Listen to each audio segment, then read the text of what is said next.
Good morning and welcome to CSL Denver, a place, a space, and a face of love, a spiritual community teaching ancient principles and utilizing universal wisdom to empower our lives and the lives of others and to vibrate at the level of the divine. I'm so glad that you're here today. Gary Lynn has set such a beautiful tone with Behold of that uh, God essence that is within each and every one of us. And that's something that we need today. We need to be reminded of that presence of God that is always there. And so as we continue with this month's theme of playing with paradoxes, I know that's a word everybody loves, right? Paradoxes. Uh, Today, we want to look at this whole idea of being comfortable in discomfort, or being comfortable with being uncomfortable, or being comfortable in the throes of adversity. Because as we reflect on this idea today, I want to state this universal affirmation, if you will, and that is this. Adversity is that thing that introduces a person to themselves.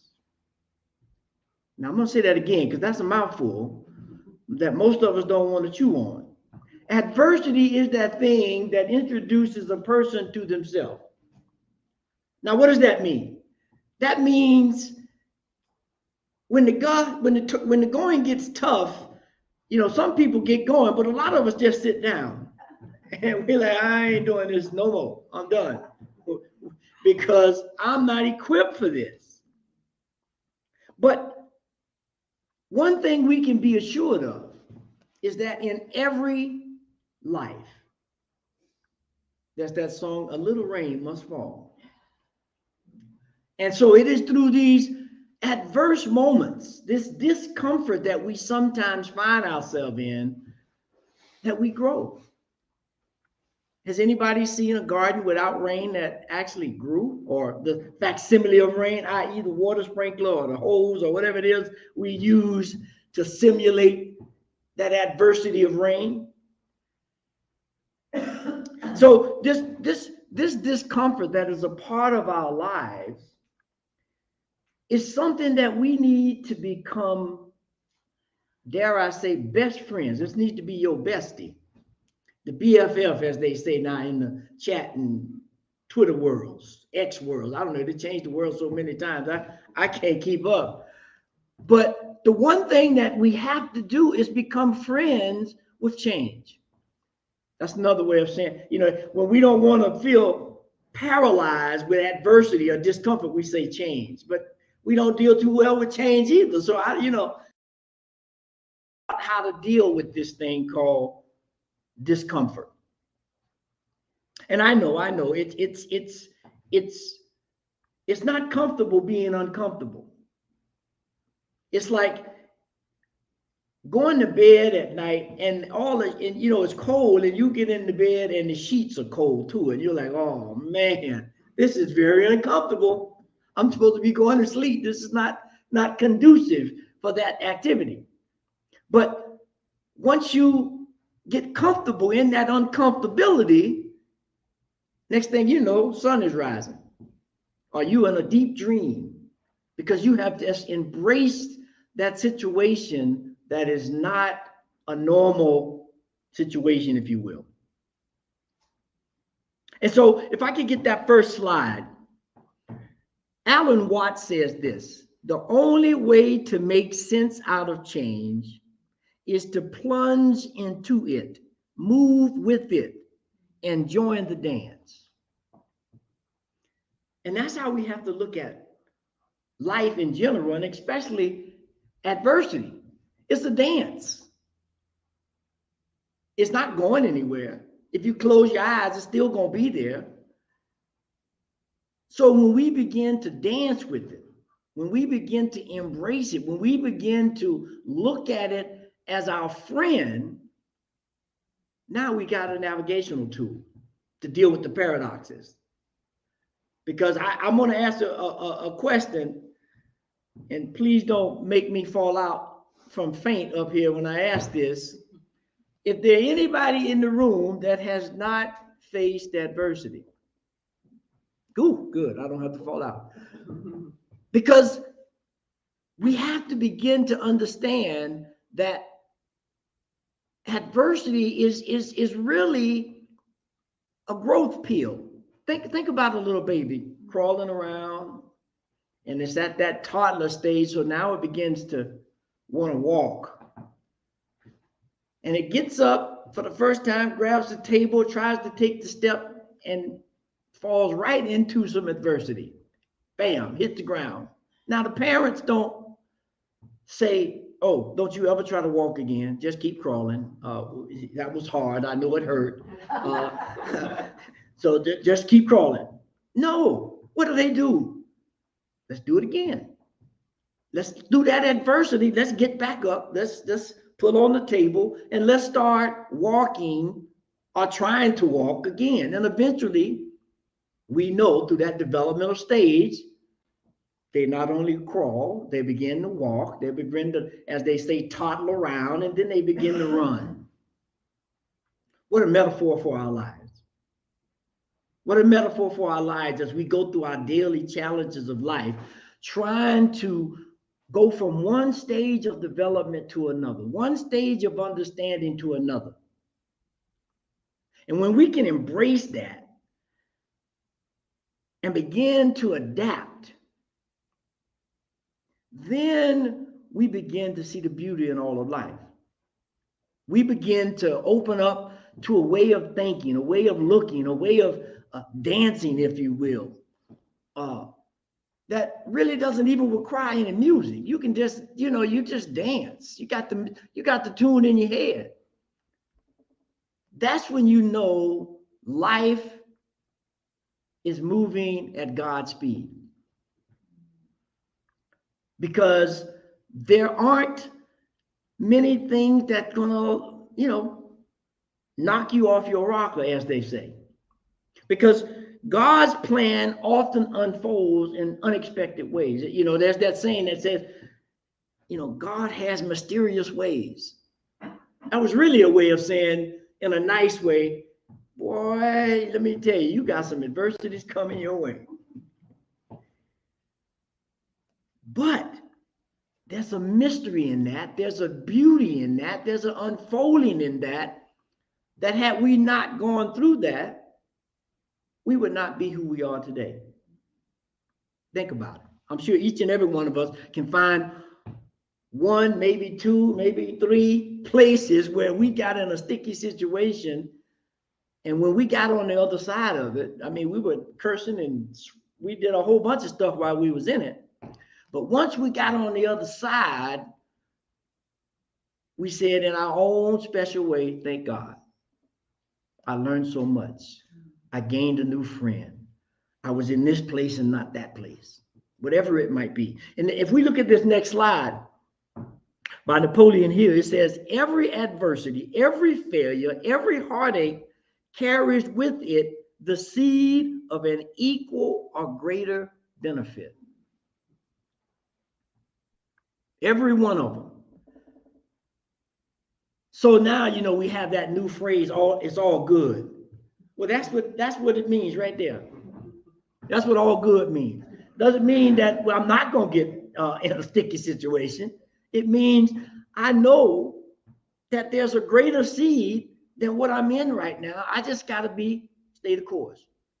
I got to stay the course. There's an African proverb that says this: smooth seas does not make great seamen. Smooth seas do not make great seamen. We ain't got no wind blowing. If we ain't got no rain coming, I'm not going on a cruise with you if you haven't gone through that, because we know storms pop up at any moment. Just like adversity pops up in our lives at any moment.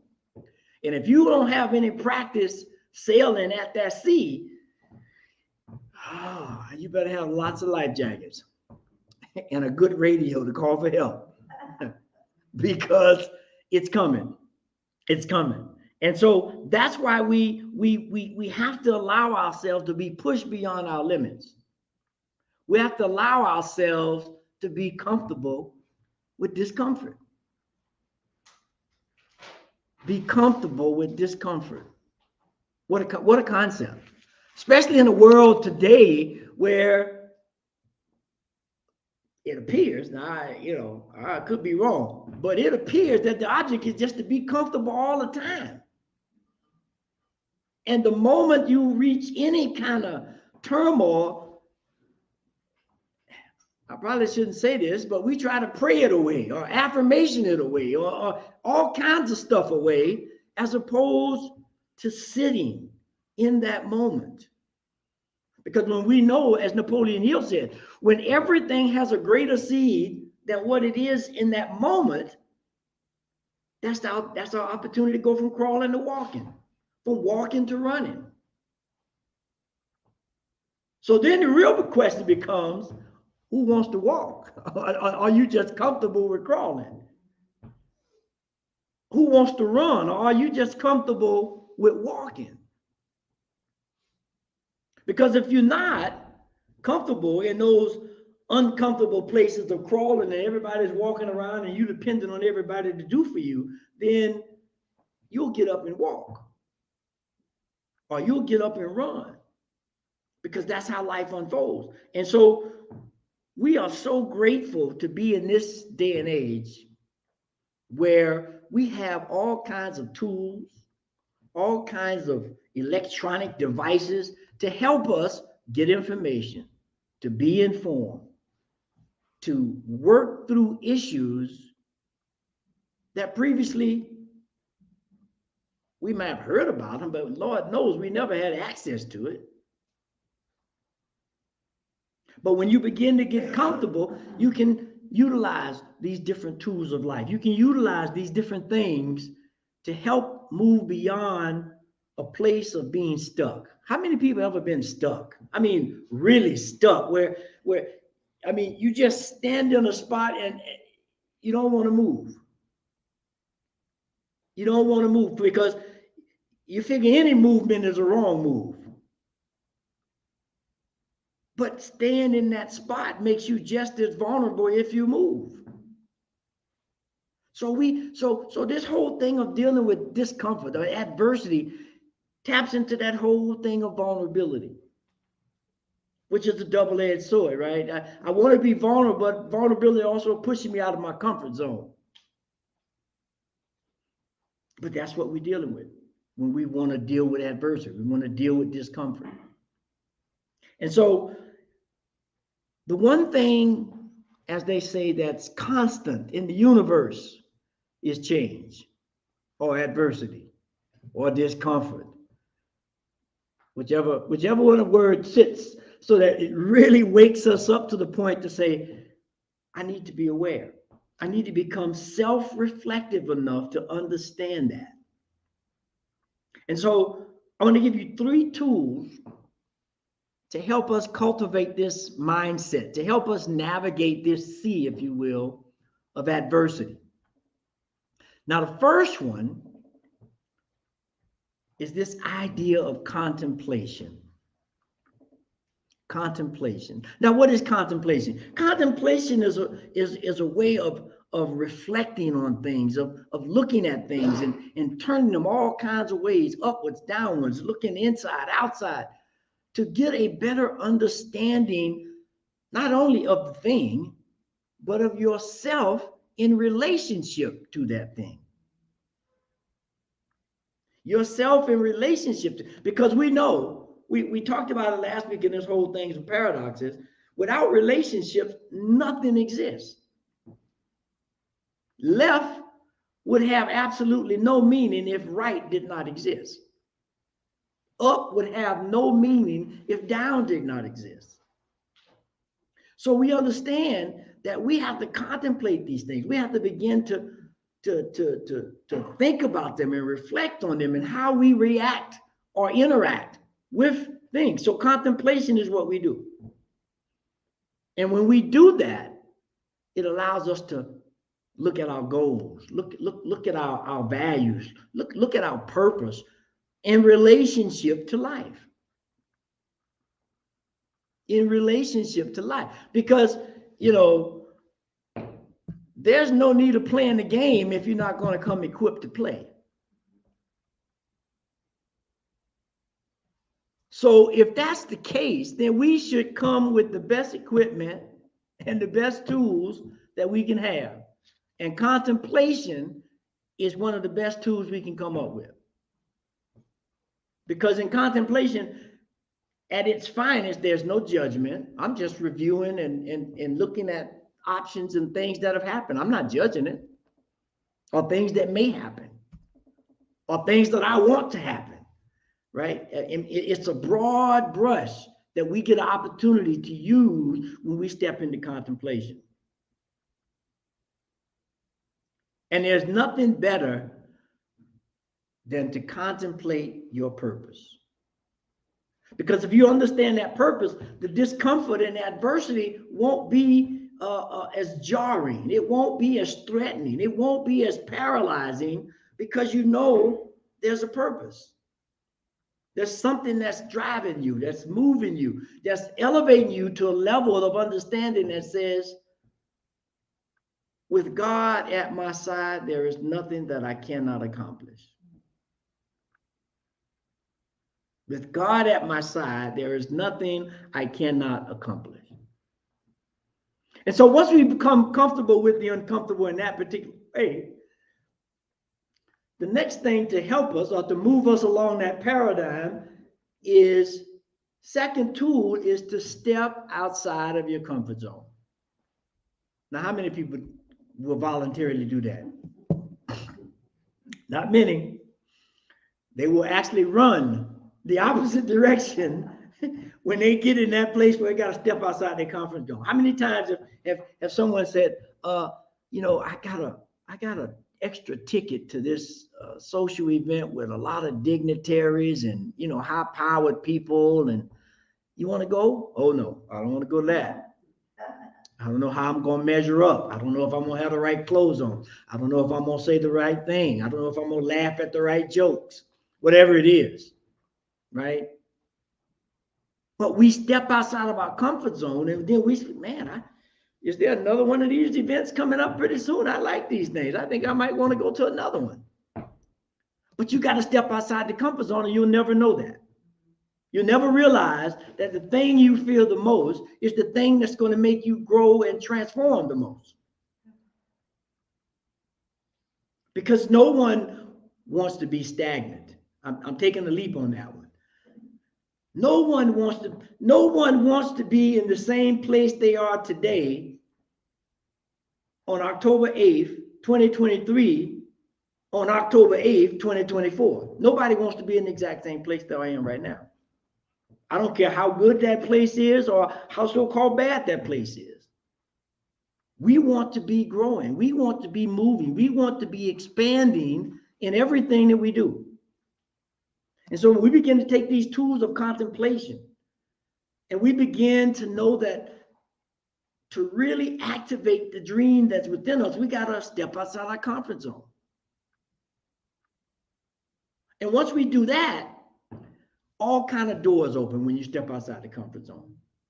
New perspectives, new opportunities, new people. I guarantee you, I don't like to do these because sometimes I get caught with these guarantees, but I'm going to make this one this morning. I guarantee you, everybody in this room, everybody online, at some point in their life, stepped out, they had this dream, this vision, this whatever, they stepped outside their comfort zone, and all of the things that they needed just appeared right at the right time. The person who had the right person to put you in touch with, that they weren't the person, but they knew how to put you in touch with the person. And you went left when you thought you should have gone right, or I did the wrong way there, but you know what I'm saying. And you got to the place at a better position than you were had you gone this other way. That's called stepping outside of your comfort zone. Because often we get stuck in routines and patterns of life that may have served us at one time, like crawling, that no longer serve. I'm pretty sure no one in this room is crawling out of here when we leave this morning. That was a pattern, that was a skill, that was a thing that worked at one point, but now we've moved beyond that. We don't forget it because there may be places where we do need to crawl. But to grow through transformation, we move forward. And we do this by stepping outside of our comfort zone. And so if I can get that third slide,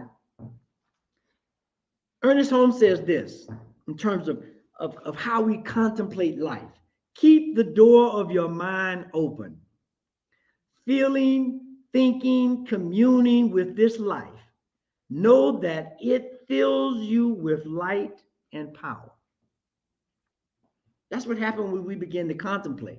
And then that next slide, bring that up, if you will. When we step outside of our comfort zone, in these challenging moments of disillusion, we need to stay curious and resist choosing comfort over courage. It's brave to invite new information to the table, to sit with it and hear it out. It's also rare these days. You know, I said this last time, and I'm gonna say it again. I know we ain't supposed to talk politics, so I'm not. But when we look at our legislators, our leaders, who sit and argue about stuff that is obvious, I don't care what side of the table you sit on, it's obvious that we don't need to be shutting down the government. It's obvious that we don't need to be trivializing education or healthcare or pick one. People are in their comfort zones of their power, of their associations or whatever, and they don't want to step outside. It's rare for our leaders these days to step outside of their comfort zone because God knows what. But we know that the only way we're going to get better, the only way we're going to be able to support a life worth living that encompasses all, that means the birds and the rocks and the trees and the people, that's going to encompass everything. We have to step outside our comfort zone. We have to give up routines and patterns and behaviors that no longer support life in the way we are being led to lead it. And so once we've got this whole idea of contemplation down, and we're willing and ready and able to step outside of our comfort zones, the third thing that we rely heavily on in this situation is practicing gratitude. Practicing gratitude, even in the moments where I'm not feeling too good, even in those moments where adversity is about to make me cry. Because you know the saying, right? It said life is sometimes like an onion. You have to peel it one layer at a time, and sometimes it'll make you cry. That's what we're dealing with. That's what real life is about. Not being joyful all the time, although I love joy. Not being overly positive all the time, because I love being positive. But I know, just like the sun is not always in the sky, I'm not always going to be happy. I'm not always going to be joyous. But I do know that come the next morning, the sun will rise again. So there's no need for me to fret. There's no need for me to be all out of sorts. It is for me to understand that challenges, change, discomfort, adversity are those things that God has put here in our lives for us to grow, for us to be more aware, for us to transform. It says, in all things be grateful. In all things be grateful. And in the Bible, James 1, verse 2 through 4, it says this: count it all joy, my brothers and sisters, when you meet trials of various kind, for you know that the test of your faith produces steadfastness. And let steadfastness have its full effect, that you may be perfect and complete, lacking in nothing. That's 1 James verse 2 through 4. So we have the tools. We have to begin to read the sacred books, whichever one you read, with more attentiveness. Not look for the pretty verses, not look for the easy verses, but look for those verses that's going to turn up the adversity, that's going to turn up the contemplation. So you can begin to say, okay, how do I get from point A to point B? And when we look at this slide number 5, it says this. This is from Dr. Ernest Holmes in Science of Mind magazine. He says, and let us not forget the importance of keeping our mind in a state of good-natured flexibility. Yes, we must be flexible and tolerant as well as positive and affirmative. We're dealing with polarities here. There's no one-sided coin. There's always two sides to the coin, and both are right and both are wrong all at the same time. And so when we begin to understand that, when we can begin to work with that ambiguity, with that type of way of looking at life that requires us to be fully present, then we can make discomfort our best friend. We can make discomfort our best friend. And so as we close, as always, we have these call to actions because, if we don't put this stuff into play, if we don't activate it in our lives, it'll just be another soundbite. And we got enough sound bites, I'm sure everybody will agree, that we don't need any more. So if you could bring up that call to action slide, there's 2 things that we want to do this week and look at this week that will help us anchor this idea of being comfortable with discomfort. This week, examine and acknowledge your comfort zone and what makes you uneasy.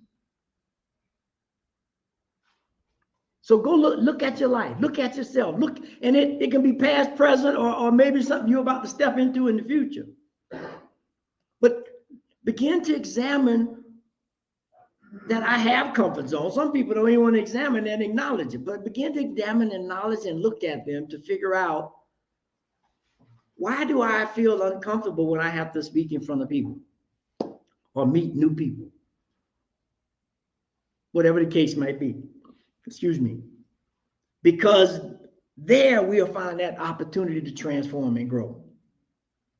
And then the second thing is, if you journal, great. If you don't, just get a regular piece of paper. Journaling is a good practice. But journal about a time in where you learned through adversity and how those lessons serve you now.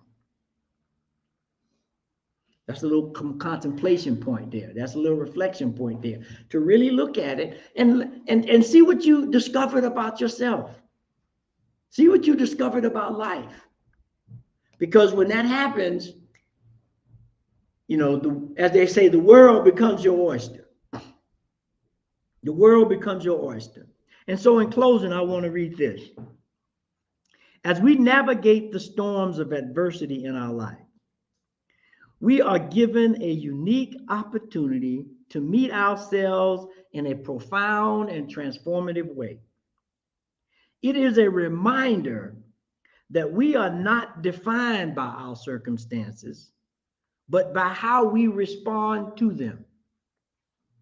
Let us remember that God is always with us, using these trials to create diamonds.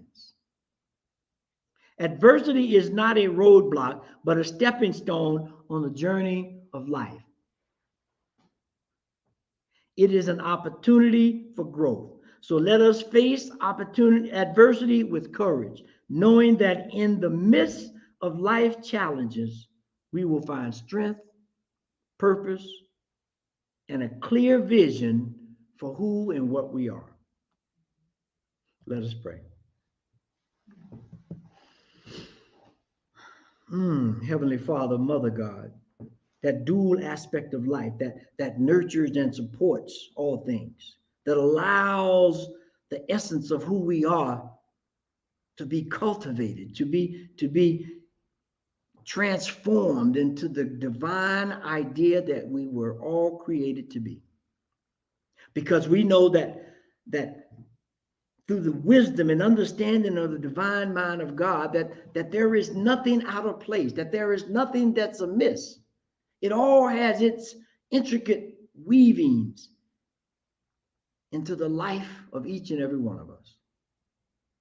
And so I declare and know right here, right now, that each and every one of us here and online, and those who may hear this message later, that we are awakening to the idea of ourselves, of the incongruency within ourselves, of the adversity within ourselves, knowing that it is a cauldron of life that's awakening us to the divine essence of who we are. And so I know right now that each and every one of us are examining our limitations. We're looking at places where we thought we may not have been enough. We're looking at places where we were put on the spot. We're looking at places where we know we have everything to do a specific activity, but we won't step outside our comfort zone. But we know today that the powers that be, that the force of the divine is moving in our lives and just standing behind us, gently pushing us out front so that we may begin to live a life that is exemplary, a life that is filled with joy, and a life that knows how to navigate pain. And so it is in that navigation of life, it is that understanding of life that I give thanks. I give thanks for the opportunities that have pushed me beyond my comfort zone. I give thanks for the ideas and the life-giving breath that I learned from going through those challenging times. And I know that's true for you as well. And so it is in that truth, it is in that understanding that I release this prayer, these words, this idea, this motion into a law that is infallible, to a law that is working at all times. It has already begun to cultivate each and every one of our ideas and move them forward and put people, places, things in our alignment so that we can achieve the greatness of who we are. And so with that, I just release, I let go, and I know that it is absolutely so. And so it is, amen. And so it is, amen. And so just an affirmation to hold us for this week. If you could bring up that affirmation. So as we begin to play with these paradoxes, let's just remember this affirmation through the week. I am open to possibility as I discover multiple perspectives. As I discover multiple perspectives.